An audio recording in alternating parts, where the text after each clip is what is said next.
नैना चिड़िया और नयन चिड़ा एक खूबसूरत से घर में बहुत अच्छे से रहा करते थे। चिड़ा बहुत मेहनती था। वो एक दिन काम पर गया और चिड़िया घर पर इंतज़ार कर रही थी। नैन अभी तक आई नहीं। मैं प्रेग्नेंट हूँ। ये खुशखबरी मुझे नैन चिड़ा को बतानी है। जाने वो कब आएंगे।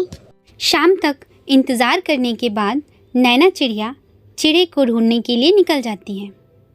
चिड़े को ज़मीन पर पड़ा हुआ देखकर नैना आश्चर्यचकित हो जाती है। अरे आपको क्या हो गया? क्यों इस तरह आप पड़े हुए हो? मैं तो आपका इंतजार कर रही थी। यहाँ काम कर रहे थे और इनका एक्सीडेंट हो गया और ये यहीं पर मर गए। आपको क्या हो गया है? मैं क्या करूँगी आपके बगैर? कैसे रहूँगी? मैं तो आपको माँ बनने की खबर सुनाने के लिए बेचैन थी। नैना चिड़ी, आपको धैर्य रखना होगा। आपके बच्चे पे गलत असर पड़ेगा वरना। टूनी घर पहुंची। कुछ दिन बाद उसने अंडा दिया और अंडे से एक प्यारी सी चिड़िया निकली। नैना की बेटी बड़ी होने लगती है और नैना को अपनी बेटी की पढ़ाई की चिंता होने लगती है। एक दिन नैना अपनी बहन प्रिया के घर गई। उसके पति का बहुत बड़ा होटल था जो बहुत अच्छा चलता था। प्रिया, मैं उनके जाने के बाद बहुत अकेली पड़ गई हूँ। मेरी कुछ मदद कर दो। मुझे अपनी बेटी को पढ़ाना है। अरे नैना, तू हमेशा गरीब ही रहेगी। तेरे पास पैसे नहीं हैं, तो बच्ची को क्यों पढ़ाना?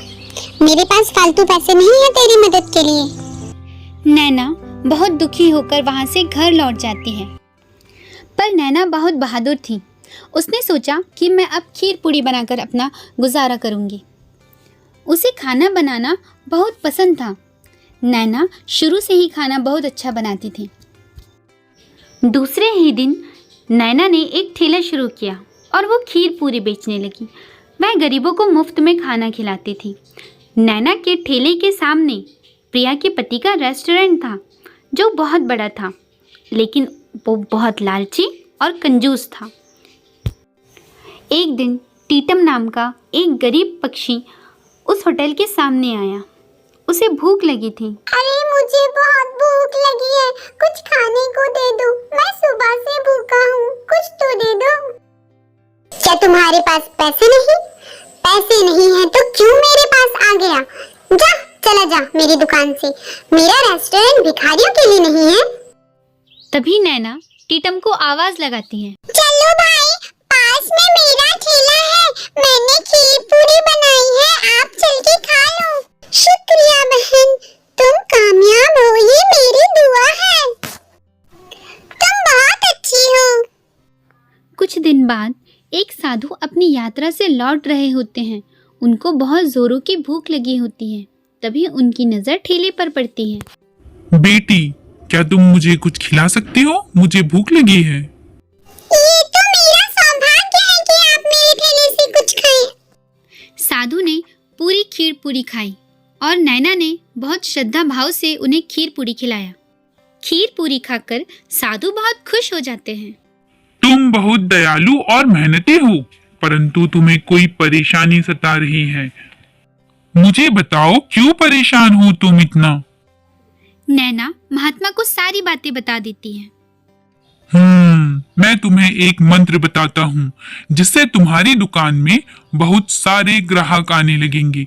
जब तुम खीर पूरी बनाओ तब हमेशा यह मंत्र पढ़ लेना, परंतु तुम्हें गरीबों को हमेशा फ्री में खीर पूरी खिलानी पड़ेगी। महात्मा का मंत्र पढ़कर नैना ने खीर पूरी बहुत टेस्टी बनानी शुरू कर दी और कस्टमर की भीड़ शुरू हो गई। नैना गरीब पशु पक्षियों को फ्री में खीर पूरी खिलाती थी।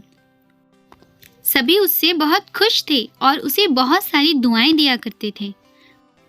नैना ने अपनी बेटी का एडमिशन एक बहुत बड़े स्कूल में कर दिया था। वो दोनों बहुत खुश थे। वक्त बीतता गया और कुछ समय बाद नैना ने एक बहुत बड़ा होटल खोल लिया। जैसे ही सबको पता चला, सभी नैना के रेस्टोरेंट में आने लगे।